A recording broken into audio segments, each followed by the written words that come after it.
What's a secret you'll take to your grave but confess on internet to get it off your chest? Story 1. One time in high school, I stole this giant turtle statue from a random yard and put it in my grandma's as a joke. It was around the time when the traveling gnome trend was popular. Well, it turned out that the old lady I took it from was my grandma's frenemy, and when she came over and saw her stolen turtle, she demanded answers. My grandma's response, "It just showed up," didn't satisfy her, and they got into a huge fight over it. The other old lady passed away a few years ago. I feel bad that I never told her my grandma didn't steal the turtle. I did. Story 2. Everyone thinks I'm just a messed up drug addict.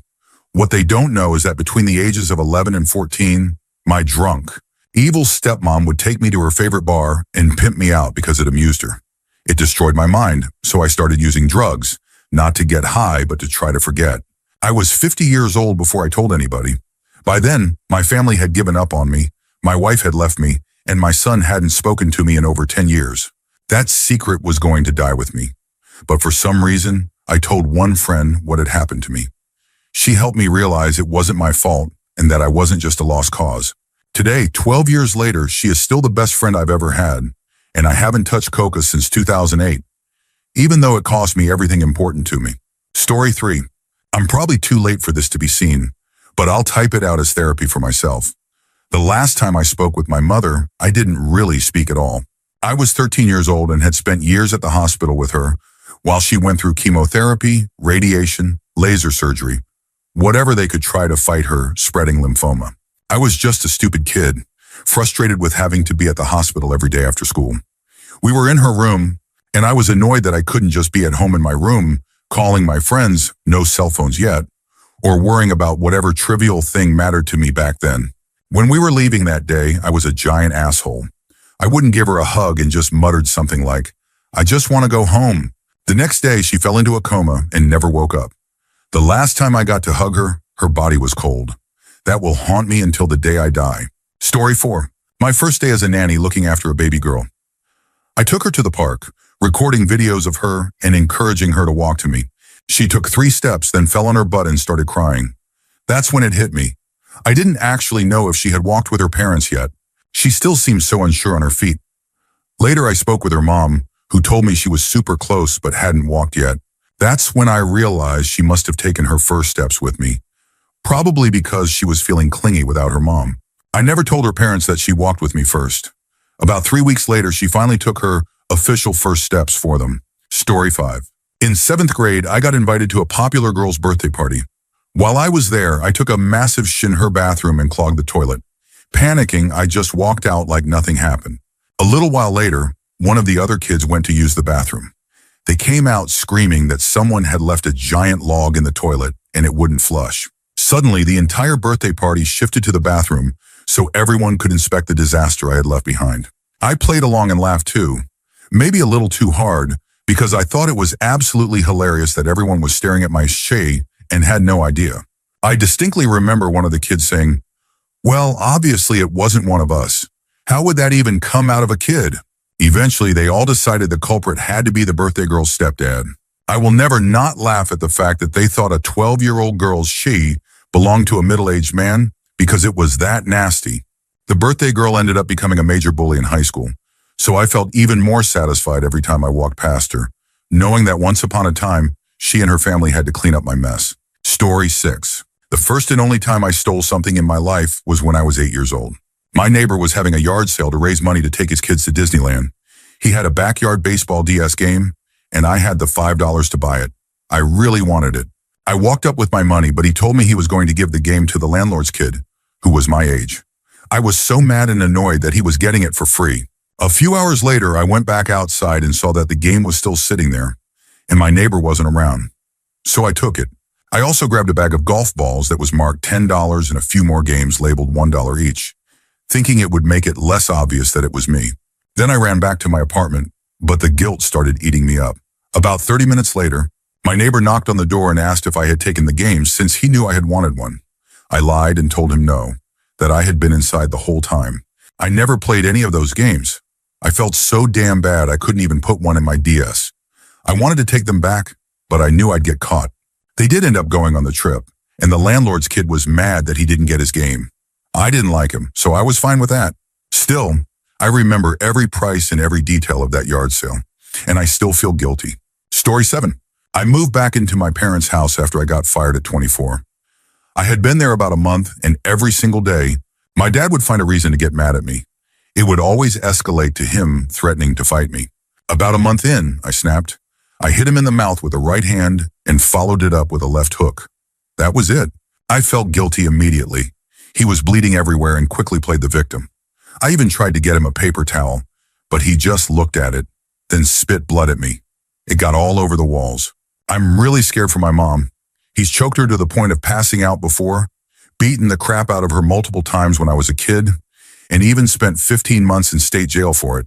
He's a master manipulator, and my mom keeps trying to make excuses for him, blaming his new medication. I'm not buying it. He's been an extremely violent narcissist my whole life. When I got kicked out, I told him he'd never see or talk to me again. I meant it. I'm done. Story 8. I have schizophrenia. An uncle I've never met has it too, so I guess it's hereditary. My doctors don't know, and I'll never tell them because I'm afraid of being treated like a schizophrenic. I attempted suicide at 15, and in the hospital, they made me fill out a bunch of questionnaires. One of them was a schizophrenia inventory. I had heard of schizophrenia, but I didn't really know what it was.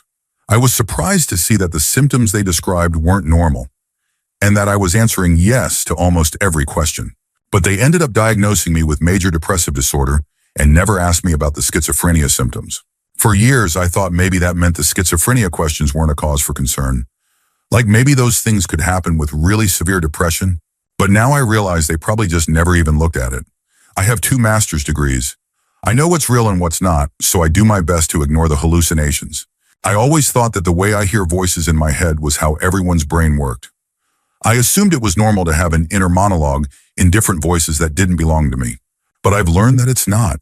It's not normal to hear other voices butting in. I really thought that was just how thinking worked. Story 9. A year ago, my partner of 8 years left me out of the blue, 2 months before our wedding. People tell me how strong I am, how well I'm doing. They compliment my work ethic.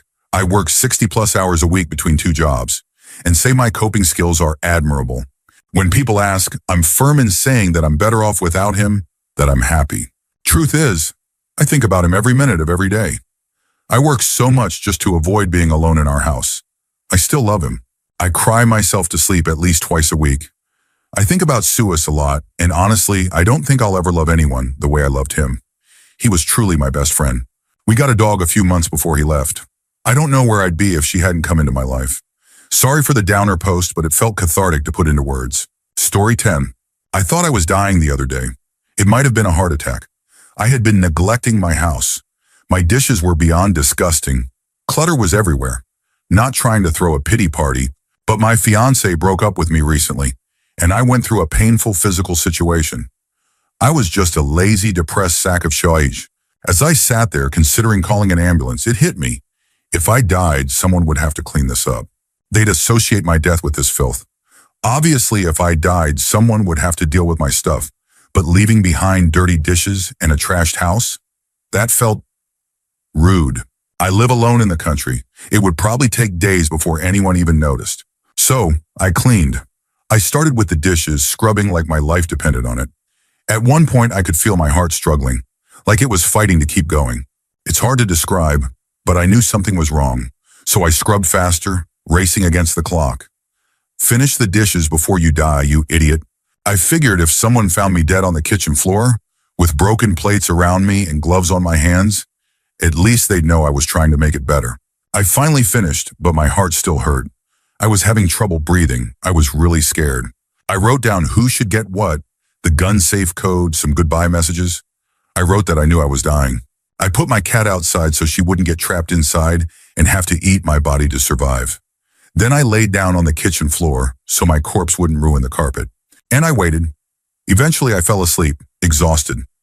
I'm going to get my heart checked soon. I'm only 38, never smoked. But who knows? Esh happens. But what I did was stupid. I'm a loved member of my community. I didn't call 911. I just accepted that I might die.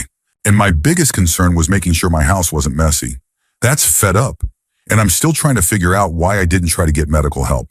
Story 11. I anonymously reported my childhood best friend to CPS. She was in a horribly abusive relationship, and her daughter was suffering because of it. My friend was forced to live in a house with a hoarder and wasn't allowed to clean anything. We're talking about a place so bad you couldn't even open the front door, with rotting food everywhere. The worst moment was when her boyfriend, in a drunken rage, shoved her while she was holding their baby. The poor little girl was only a month old. She was lucky. My friend took the brunt of the fall, ending up with a concussion and needing 7 staples in the back of her head. Then there was the time he locked my friend out of the house while their 2-month-old daughter screamed inside for hours. He taunted her from the other side of the door, saying he'd never let her see their daughter again, while completely ignoring the baby crying. My friend pounded on the front door so hard her hands were raw. She finally got inside by climbing a drain pipe to a 2nd-story window. She left him for 2 weeks after that, but it didn't stick. After everything, she still refused to leave for good. She convinced herself that he loved her. So I called CPS. When they showed up, they told her she had to leave him, or she would lose her daughter. That was the push she needed. She left and never went back. That was 4 years ago. Today, my friend and her daughter are doing great. Her ex is serving a 10-year prison sentence for beating and hospitalizing the girlfriend who came after her. I would do it all over again in a heartbeat to save that little girl. She's the sweetest kid and deserves to grow up in a safe home. Story 12. I'm pretty sure my dad killed my mom. The official version is that she committed suicide and my dad found her body. She definitely wanted to die, but I think he helped her and never told anyone. I found my mother's living will and medical records, updated shortly before her death, signed by both her and my father. I also found out that they had previously discussed euthanasia. It's illegal in Germany, but they could have traveled to a neighboring country for it. The issue was that euthanasia there required the entire family to be involved. Not just my father, but my siblings and me as well. My mother didn't want that. She couldn't bear the thought of talking to us about it, let alone having us be part of it. It's been 3.5 years since she died, and I've never spoken to my dad about it. I knew admitting it would be painful for him. He's incredibly uncomfortable talking about anything emotional. But it broke my heart to think that he might spend the rest of his life feeling guilty for doing this behind our backs. One day I told him that I wish she hadn't had to do this alone, that I wish someone had been there with her, maybe even helped her. He didn't answer, but he hugged me and let out the deepest sigh of relief I've ever heard. He seemed lighter. I hope he actually feels that way too. I'll never tell my siblings. There's no point in making them suffer more or turning them against my father. That was hard to write, but also kind of liberating. Thanks to anyone who read this. Have a good day. Story 13. When I had just given birth, my son was a newborn, and I had just discovered my ex was sleeping with another woman. I wanted to kill myself. I was drowning in postpartum depression, anxiety, and heartbreak. My ex moved into his new girlfriend's house, took what he could from ours, and left me alone with our baby. I bottled it all up, terrified that my son would be affected by my sadness. I was so deeply worried that he would be damaged by seeing me cry. So every night, as soon as I got him to sleep, I would turn on the baby monitor, take it with me to the bathroom, and cry in the shower. It became my nightly routine. Months of silently breaking down where he wouldn't see. During the darkest times, I planned my own death. I thought about walking to the icy river and ending it. I spent months figuring out how to make sure my baby was safe first. On our daily walks, I stalked my spot, running through scenarios in my mind. But some instinct in me kept telling me to keep going. Keep kissing your baby. Keep smelling his hair. Keep telling him you love him. I felt like I had to express my love to him as much as possible. And slowly, that's what kept me going. Love. The life I had created. My son. The thoughts finally stopped when he was 9 months old. I never looked back. Happy ending. I got a good therapist. I moved. I recently won full custody of my son. The dark days are rare now, and I no longer feel scared or alone. Story 14. I have a few secrets I'll take to the grave, but this one is lighthearted. I was given the honor of babysitting my nephew and my not yet walking niece. It was a big day for their parents. They were finally getting time outside the house without kids for the first time in years. Everything was going fine. My niece was crawling and pulling herself up as usual, nowhere near walking, or so we thought. But nope. That day, while I was watching her, she took her first steps. I was completely shocked and so excited. I almost grabbed my phone to call her mom, but then I stopped myself. No way am I telling them they missed their baby's first steps. So I kept quiet. Later that night, after her parents came home, she did it again in front of them. They were thrilled. They thought they were witnessing it for the first time, and they'll never know. That one's coming with me to the grave. Story 15. My first boyfriend was an asshole. He introduced me to his version of BDMS way too early. I came from an emotionally abusive home, growing up taking care of my narcissistic grandmother, so I didn't recognize the red flags. I was completely under his spell. By the end, he had me working in a brothel because he got horny from the thought of sharing me. He made me hand over everything I earned. One day while I was working, I met someone who saw what was happening. My boyfriend tried to force me to cut that person out of my life, but I had spent my whole childhood sneaking around my controlling grandmother.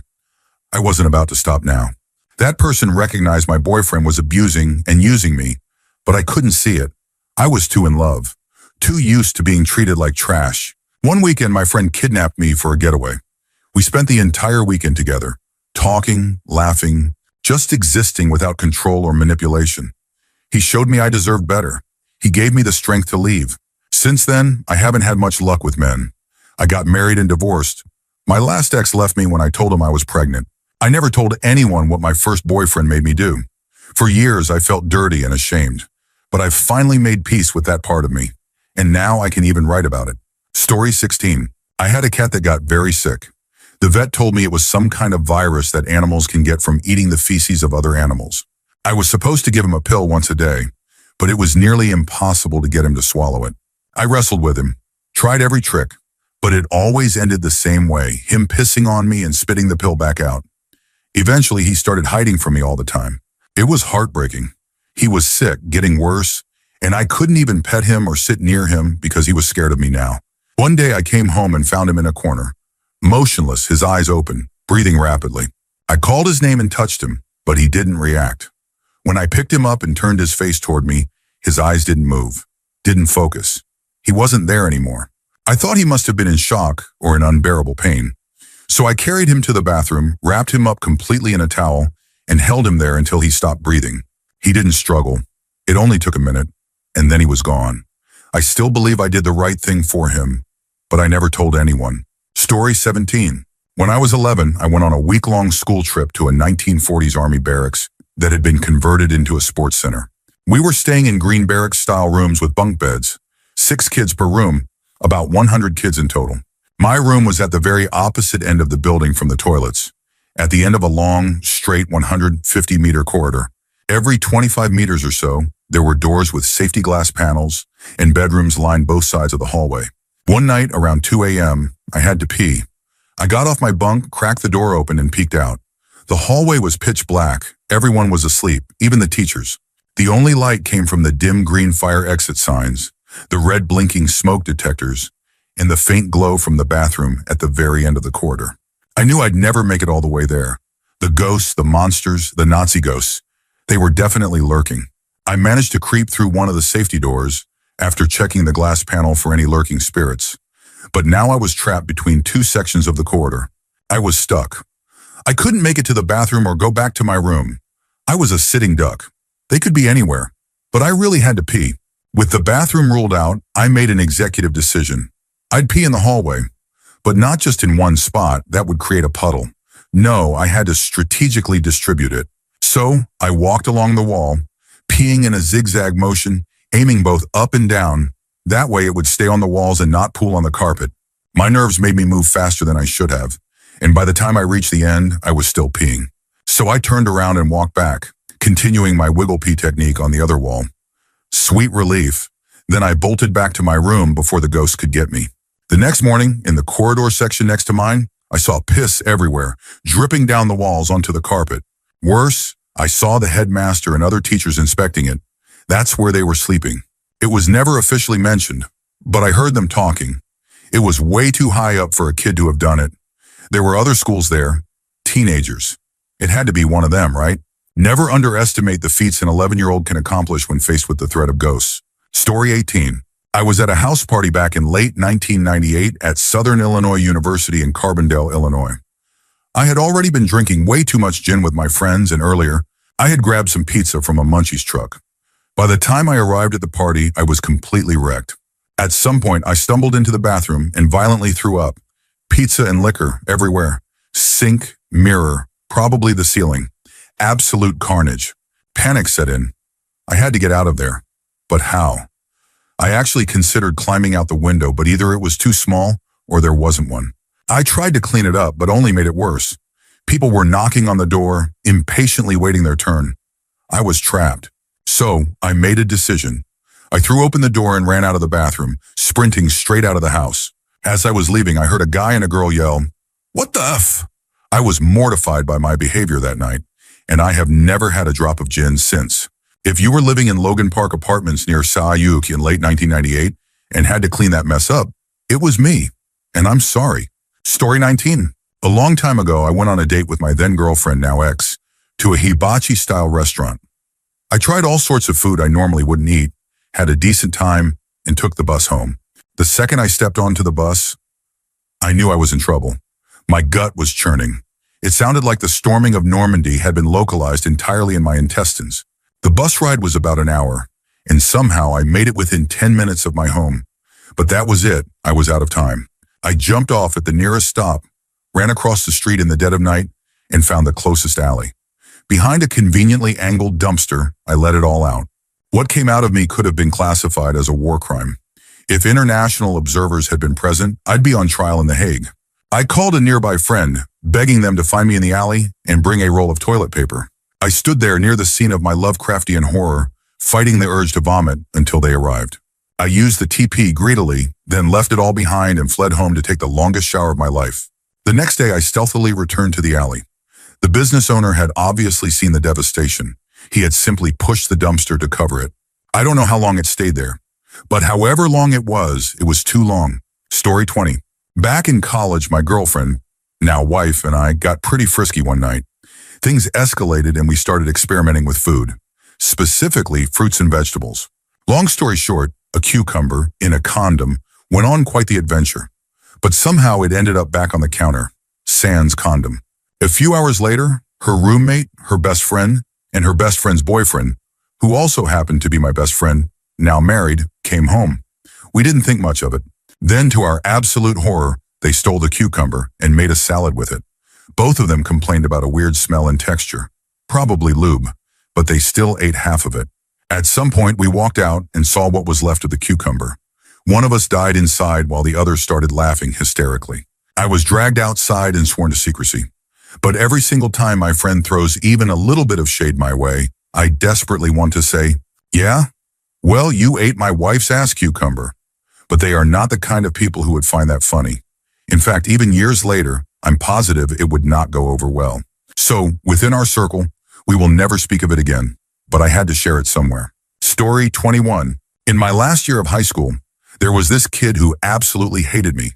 He was a football player, the type who drove a truck and wore camo everything for some reason. One day as I was walking home, he and a buddy pulled up and obliterated me with a paintball gun. It hurt so bad, man. A few days later, I got my hands on a baseball bat and ambushed him in the parking lot. I hit him hard in the back and kept going while he was face down. I smashed his hands pretty bad, then ran off into the woods, shitting my pants with fear. Somehow I never got caught. I kept my mouth shut, and nobody else said much either. Things kind of blew over. Years later, I found out I did some permanent damage. Bad enough that he couldn't play football anymore, which messed up his college plans. I regret doing it, honestly. Story 22.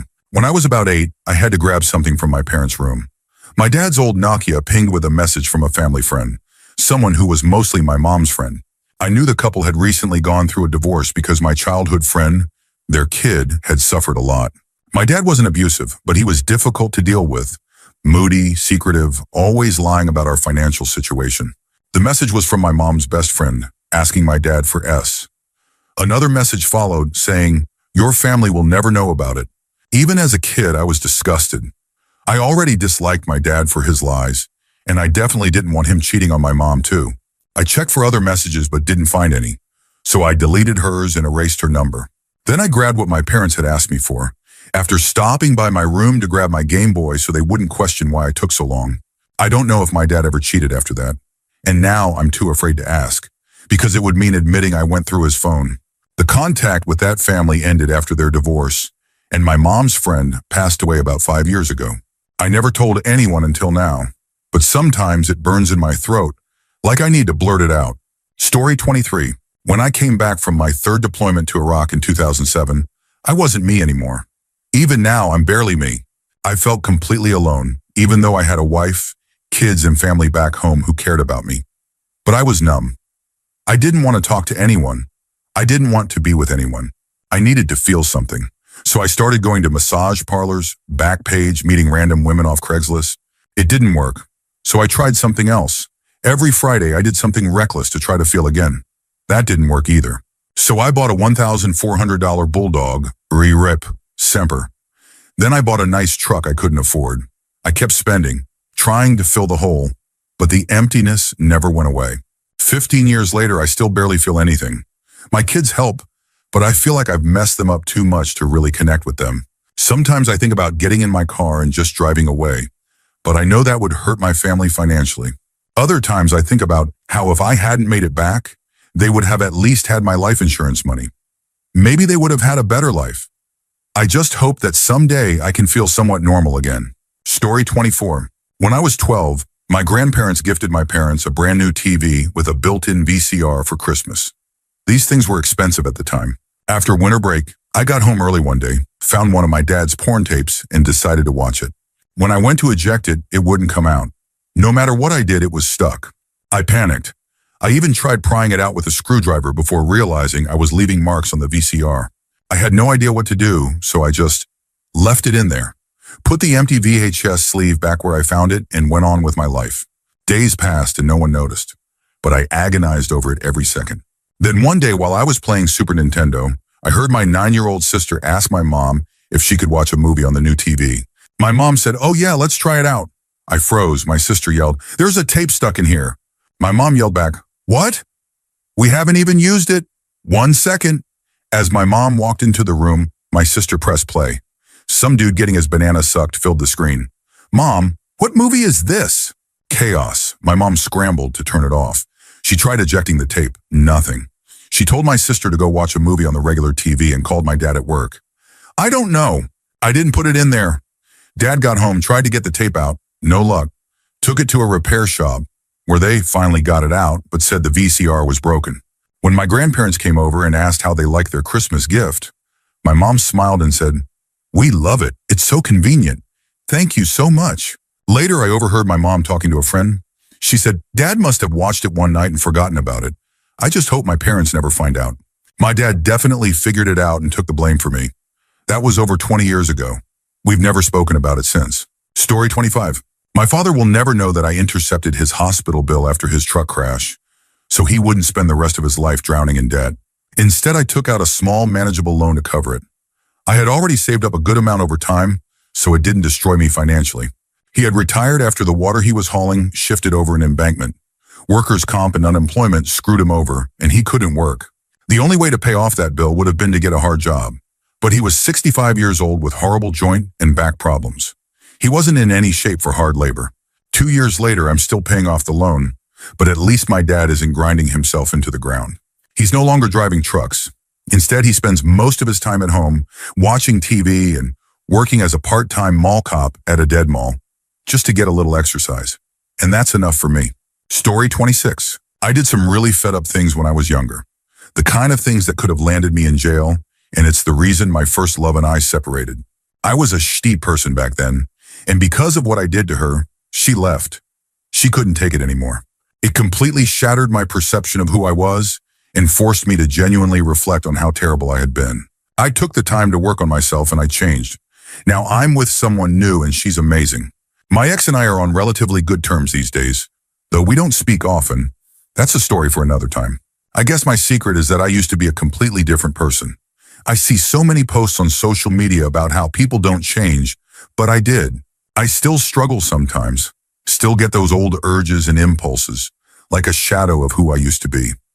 Old habits die hard, I suppose. But these days I can control them. I can stop myself from acting on them. Still, I'm terrified that one day I'll lose all the progress I've made. I'm no saint, and I don't think I'll ever be a truly good person because of my past. But I'm trying. I'm desperately trying to be better. I hate that I only changed after my ex left me instead of before. I hate the things I did to her. And I hate even more that those impulses are still buried somewhere inside me. I've been to therapy, I've been on medication, and they've genuinely helped. So if you ever find yourself in a place like I was, get help. It's not easy. It takes a long time, but it's worth it. Story 27. I spent my 20s climbing mountains. Alpine mountaineering, rock climbing, sport, trad alpine, even waterfall ice. I got pretty good at it. I even climbed the biggest mountain in the Canadian Rockies, and I hated it. I don't like climbing. I never have. I wasn't reckless most of the time, but I still had 3 very close calls. One of my best friends died on a mountain. Growing up, my dad was convinced I was weak, helpless, and stupid. No matter what I did, he always believed I couldn't handle anything. He was terrified of losing me and thought he was protecting me every time he stopped me from accomplishing something. You can't do that. You don't know what you're doing. You'll die. And when he couldn't stop me, I'm surprised you're still alive. I've never told him, or anyone, that I spent a decade doing something I despised just to prove him wrong. That his attempts to keep me safe nearly got me killed. And I don't think I ever will. Story 28. I currently have a huge OCD thing going on. It's not officially diagnosed, just something I've recognized through personal research. I can't do anything without repeating it a certain number of times. Usually twice if I'm lucky, but most of the time, it's 4 or 5. As a kid, it was minor, just touching things a certain way or blinking a set number of times. But now I can see that I've devolved. At first, it was making little mental bets with myself, and if I didn't follow through, I had a bit of time to make up for it. But as of a couple of days ago, I realized that if I don't do things just right, I start shaking or slightly freaking out. I think I could have pulled myself out of this before, but now it feels like it's too late. It's starting to become obvious, and people are noticing the weird things I do. Worse, it's affecting my job. I work in fast food, and I've started wasting product because of these compulsions. I'm 18 and about to go to college. I don't know what's going to happen. Story 29. My friend and I used to hang out with this guy I worked with. He was all right at work, but outside of it, I started seeing another side of him. For clarity, my friend and I are gay, and the work friend is bi. Both my friend and I went through breakups around the same time, and he was devastated. So we went out drinking. It was a pretty normal night until the work friend came up with a game. He pulled up a list of kinks, and we had to take a shot for everything we'd either done or would be up for. We were drinking at my place because it was cheaper, just watching movies and eating. As the night went on, my friend got really drunk and emotional. He excused himself to go to the bathroom, and I suggested we call him a taxi and get him home to sleep it off. But the work friend was persistent about getting him to drink more.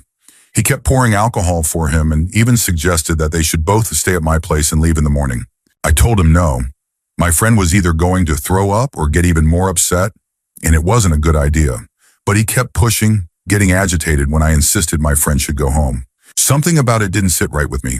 I told him he was welcome to stay if he wanted, but my friend was leaving. I called a taxi and sent him home. The work friend sulked for the rest of the night and left early the next morning.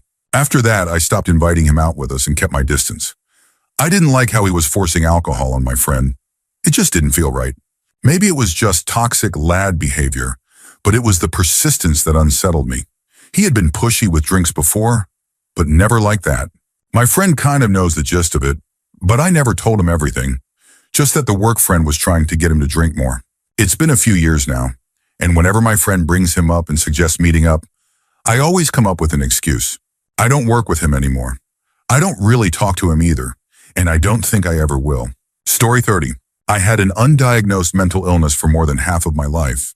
I was finally diagnosed last year and started medication soon after. For the first time in over 15 years, I don't want to die anymore.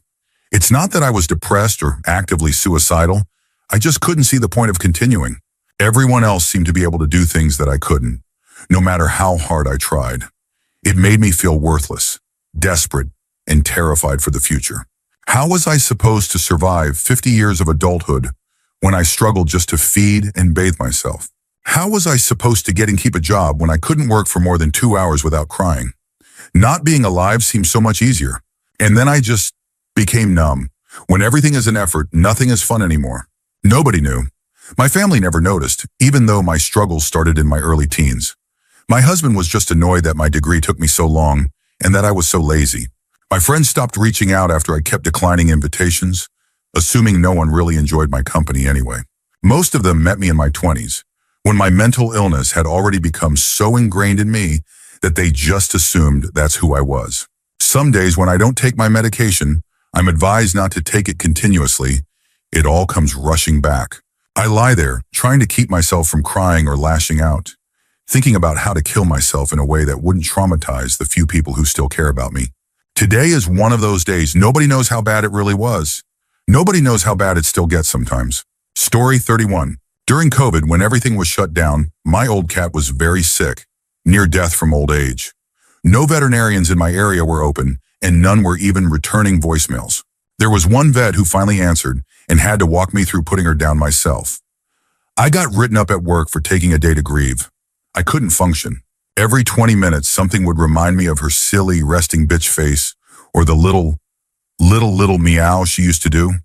I'm crying right now just thinking about it. Driving a truck for 8 hours a day on the highway was my job, and I knew I wasn't in the right state of mind to do it safely. But apparently my employer thought otherwise. I'm a 40-year-old guy. Judge me if you want, but if there's a heaven, I know that cat is waiting at the gates, judging me with that same look, wondering what the hell took me so long. Story 32. It's been almost 30 years, and I still think about this. When I was in high school, my brother and I had a shortcut we took every day, a narrow path through a wooded area that led directly behind the school football practice field. It saved us a good chunk of time, and we had been using it for years. Then out of nowhere, the school put up a fence that blocked the path. Suddenly, what used to be a quick walk turned into a 20-minute detour, and it pissed us off. Our dad had some wire cutters, so we decided to solve the problem ourselves. We snipped a hole in the fence, just big enough to crawl through, and kept using the path like nothing had changed. A few weeks later, a kid I knew went missing. He was gone for days before they found his body, hidden in the same wooded area. He had been murdered by another student.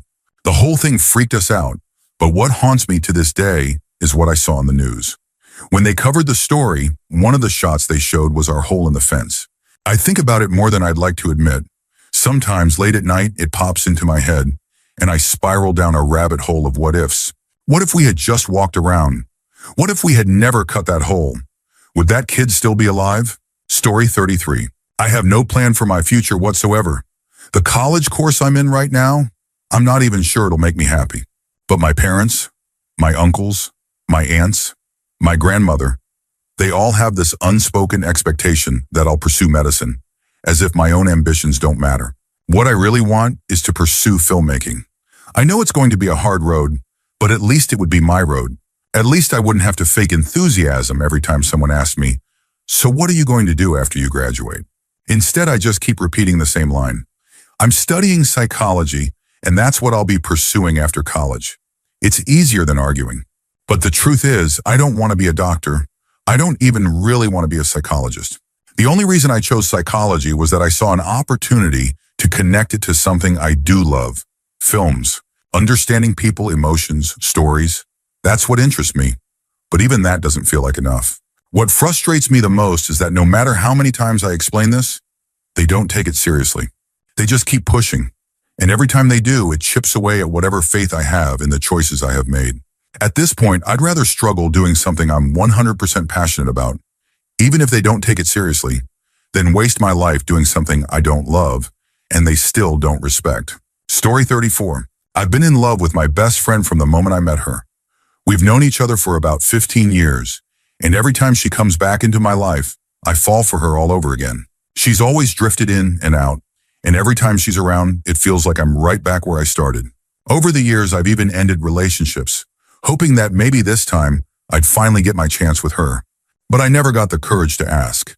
I figured I'd rather have her as a friend than risk losing her completely. Now, I've been in a relationship for 7 years.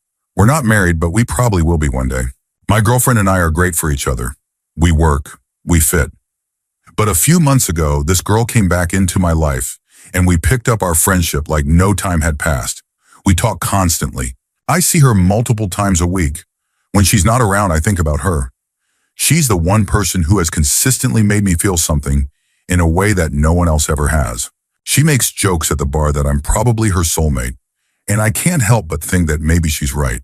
If I were single, I wouldn't hesitate. I'd take my shot, but I'm not, and leaving a perfectly good relationship for a chance at something else seems insane. So, I'll probably take this to my grave and spend my life regretting not trying. Some weird part of me even hopes I get diagnosed with a terminal disease, just so I can finally say F it and tell her how I feel before I die. Story 35. I had a friend in the military who caught COVID a few months after it started tearing through the US. We met through mutual friends and we clicked right away. He was a good guy, 28 years old, married, with a 2-year-old daughter and another kid on the way. He got really sick and had to go to the hospital. Before they intubated him, he told me something that still haunts me. He said that if he didn't make it, I needed to go to his house, find a small safe in his closet, and destroy what was inside. He said there were videos in there of some really bad SH that he and his buddies did in Afghanistan. He didn't make it. At his funeral, he got full military honors. People spoke about what an amazing person he was, how he was a hero, how much he was loved. And I just sat there, unable to say anything. I never told anyone about what he said. I never checked the safe. I didn't want to know, but I still think about it all the time. When someone dies, especially when it's tragic, people only ever talk about the good. They say the same things. They were happy. They could light up a room. They were smart, funny, kind. And now every time I hear that, all I can think is, were they actually a piece of she? Story 36. When I was about 15, I had to go to my mom's office after school to wait for her to finish work. They had a snack cabinet, just a simple setup with a basket holding cash and a selection of cookies, chips, and other snacks. People would leave money in the basket or write IOU notes if they were short. My mom would give me money to buy a snack, but my teenage brain came up with a brilliant idea. If people were writing IOUs, then surely no one would notice if a few extra bucks went missing, right? So I started taking any bills larger than $1 here and there, just a few bucks a week. Then one day I walked in and the entire cabinet was gone. I casually asked my mom what happened, and she told me someone had been stealing from it. My immediate response? Really? Why would adults steal from that? Now let's be clear. This was an office where people were making good money, 6 figures in a mid-sized town. I was the only kid coming in regularly. No one ever confronted me about it. I don't know if they suspected me or not, but that was the end of the office snack cabinet. That was nearly 15 years ago, and I still feel bad about it sometimes. But I can't bring myself to say anything. Mom, if you ever somehow read this, I'm sorry, I ruined your office's snack cabinet. Story 37. Something people may notice about me is that I have very few social media accounts. Some have told me I should live a little more, and others say it might even be beneficial for my work. But no, I have a very good reason to stay away from it all, and to keep the few accounts I do have as anonymous as humanly possible, including this Reddit account. When I was a kid, I was diagnosed with Asperger's. I didn't function well in a normal school, so I was placed in a specialist autism school. At first it was great. I finally started taking an interest in subjects, made some good friends, and felt like I belonged somewhere. But as I got older, I matured into a functioning, intelligent, self-sufficient member of society, while most of the others did not. I need to emphasize that I am an exceptional case. If you met me, you would never think of me as autistic. I've adapted to the everyday world in a way that most of my old classmates never did. Now I'm studying for a PhD at one of the highest-ranking universities in the country. Meanwhile, the majority of the people I knew from school can barely order a pizza without help. That's the nature of the spectrum. Everyone develops differently. I transferred back to a normal school when I was 14, and since then, multiple people from my old school have relentlessly tried to track me down. These are people who regularly behave inappropriately in public, have extremely bizarre, childlike obsessions, and constantly pester others for whatever they want. And for some reason, they became obsessed with me, like a dog chasing a squirrel. Just to give you an idea of what I mean, one of them somehow found my home address. I have no idea how. He sent me gifts in the mail, including a manuscript for a children's book he had written, which contained graphic descriptions of how babies are made. He wanted me to read it and give him feedback. I threw that shushy straight into the fire. Nowadays, I can study, go to work, meet my friends and family, and just live my life without the constant burden of my old friends.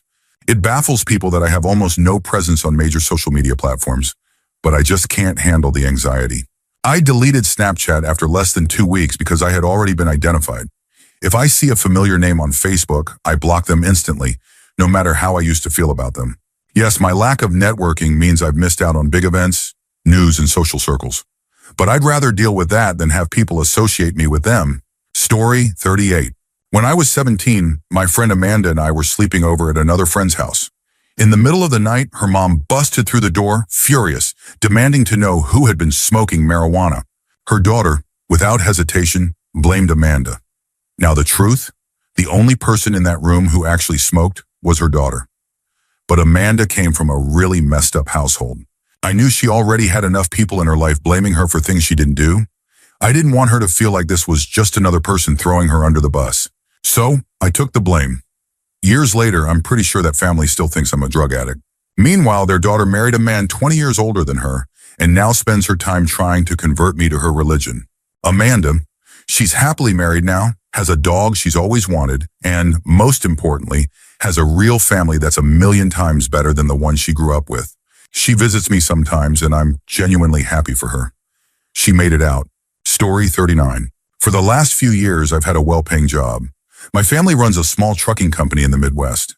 I started driving as soon as I legally could at 21, and for the past 6 years, I've made anywhere between $45,000 and $60,000 a year, and I have almost nothing to show for it. I still live with family. I have $30,000 in debt between my pickup and student loans. The only things I own are my truck, a motorcycle, and a few firearms. My family constantly argues with me about money, calling me dumb and irresponsible. But what they don't know, I've donated more money than I can count. I've lent thousands to friends who needed it, given to charities, helped people broken down on the side of the road, tipped waiters and waitresses 60% to 100% on almost every meal out. If I see a way to help someone, I do it. Growing up, we were poor, and nobody helped us. That feeling stuck with me. So I made it my life's mission to help others at literally any moment. And keeping it a secret, that just makes it burn brighter inside me. The only time I'll ever say anything is maybe in my will. Until then, they'll never know. Story 40. A little over a decade ago, my friend gave me his collection of Yu-Gi-Oh cards. It was huge, at least 300 cards. I was in first grade at the time, and the stack was probably as tall as my knee from the ground. Then a new kid moved into our apartment complex. He was younger, maybe preschool or kindergarten, but he was sweet and fun to be around. My friends quickly adored him. And then my friend, the same one who gave me all those cards, decided to take them back and give them to the new kid instead. I was pissed. For weeks, I stewed over it. Eventually, that same friend and I were playing with toy cars, and he wouldn't shut up about his new Hot Wheels car. At some point, he had to run home for a bit, leaving all the cars out. I grabbed his precious new car and chucked it behind the thorny bush by my apartment. Then I packed up my own stuff and went inside like nothing happened. When he came back, I even helped him clean up, and thankfully, there wasn't much fuss about the missing car. I moved away a few months later anyway. Story 41. In 6th grade, where I absolutely should have known better, I accidentally pooped my pants. And the class special needs girl, Megan Manzanares, took the blame for it. She got removed from our class for the rest of the year. Full story. My parents were extremely strict, so getting my hands on explicit music was damn near impossible in a world with zero social media, no cell phones, and painfully limited dial-up internet.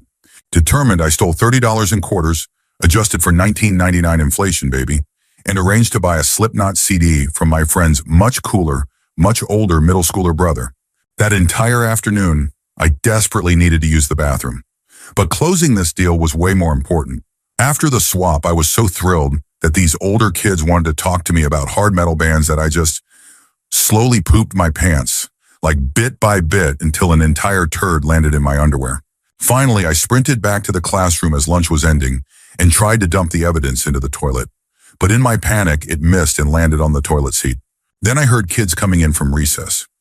I had to bail. 10 minutes into silent reading, where we had to read quietly after lunch, this kid, Matt, went to the bathroom. He came back immediately and got the teacher. The teacher inspected the bathroom.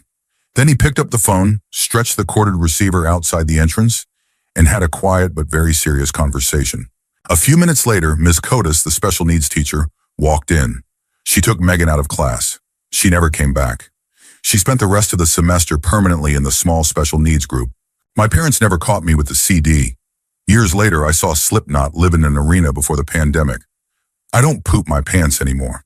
Story 42. A few years ago, I went to a party with my really good friend and her fiancé, who I only kind of knew in passing.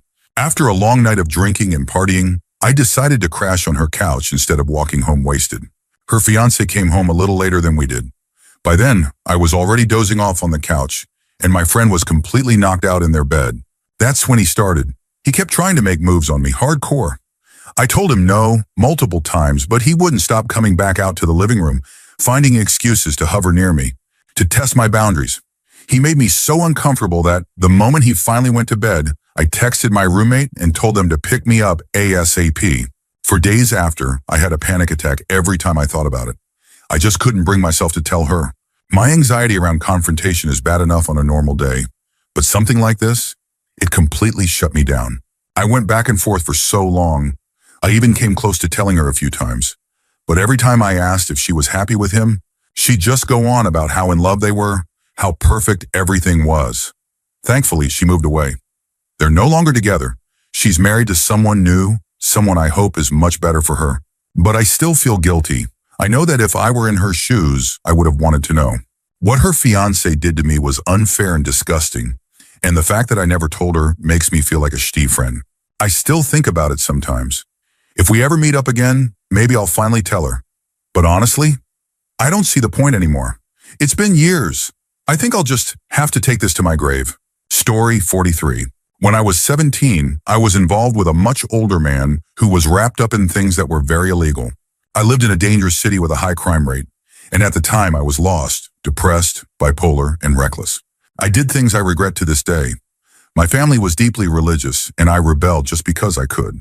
Skipping school, substance abuse, running with the wrong people, it was all part of it. I had an almost identical twin sister. We were never close. And as I got older and my mental health spiraled, we drifted even more. One day, my boyfriend's associates decided I knew too much. Another boy, someone my age who was also mixed up in their world, found me and told me to hide. He warned me that I was in serious danger. So I did.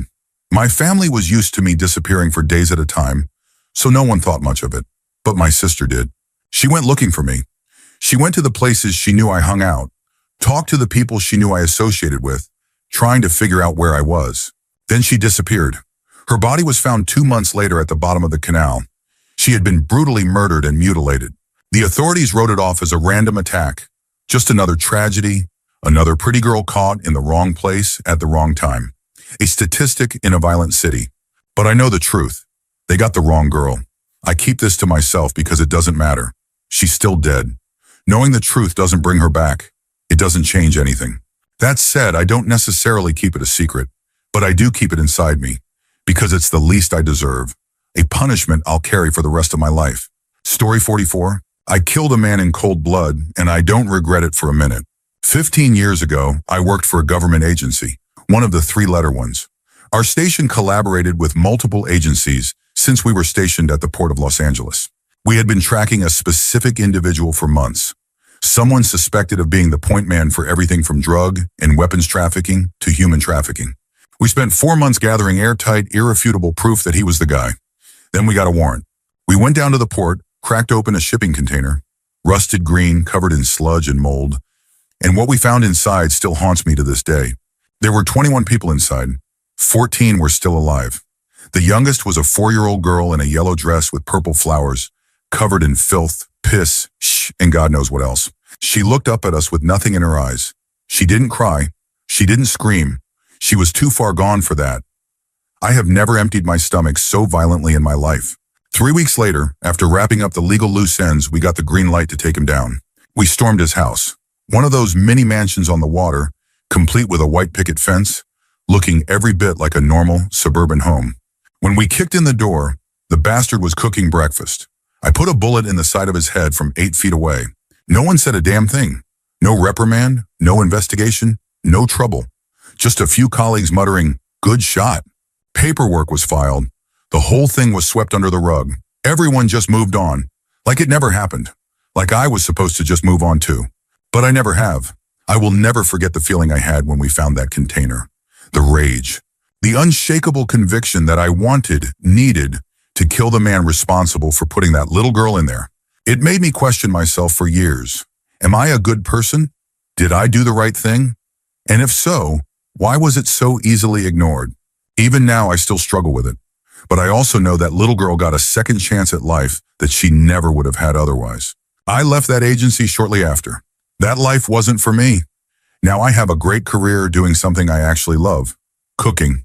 I've been married for almost 5 years. I have a beautiful child of my own, and I know without hesitation that I'd do it again to protect either of them. My wife knows about that operation. She knows what we found, but she doesn't know that I was the one who pulled the trigger. And I don't think I'll ever tell her. I don't think I could handle how she might look at me if she knew. Story 45. The love of my life married someone else. just 6 months after we completely ended an 8-year situationship. For years, I poured my heart out to him, and on the nights he was drunk, he'd do the same. But it never changed anything. He never asked to spend time with me, never called, was completely inconsistent. So in the end, I chose me. Then he moved on, quickly. And now after 5 years, he showed up again, told me he regrets the choice he made, that he was afraid of the connection we shared, that he threw it away because it scared him. What I'll take to the grave but need to get off my chest. While I'm deeply committed to the person I'm married to now, I still think about the road that could have been, more often than I should. And the truth is, I still feel a sense of love toward that chapter of my life. I hate myself for living in the past, and I hate him for being a coward. But on the bright side, I wake up every day grateful that I found a different love, a real love, one that chose me back. Story 46. A former girlfriend of mine was going to be a gestational carrier for her sister and brother-in-law. They had spent over $100,000 trying to have a child. They had suffered multiple heartbreaking miscarriages. They were at the end of their options. This was it for them, their last chance. Part of the process meant going off birth control. She was also taking hormones, which I assume increased her fertility. And of course, part of the deal was abstinence. But we ignored that. We kept having S daily, no protection, no caution, just selfishness. As you can probably guess, she got pregnant. The timeline didn't work for her to pretend the baby was from her sister's egg, or she probably would have gone through with the pregnancy and lied. Instead, we had an abortion. And because the doctor's visits would have made things too obvious, she had to back out of the surrogacy agreement entirely, which meant that this couple, who had already given everything to have a baby, had their last chance taken away from them. They have no idea why. They have no idea that we, in our selfishness and carelessness, destroyed their final opportunity. And even worse, that we actually ended the life of a potential child in the process. If this ever came out, it would tear their entire family apart. I still think about how fed up it all was, and I don't think I'll ever stop.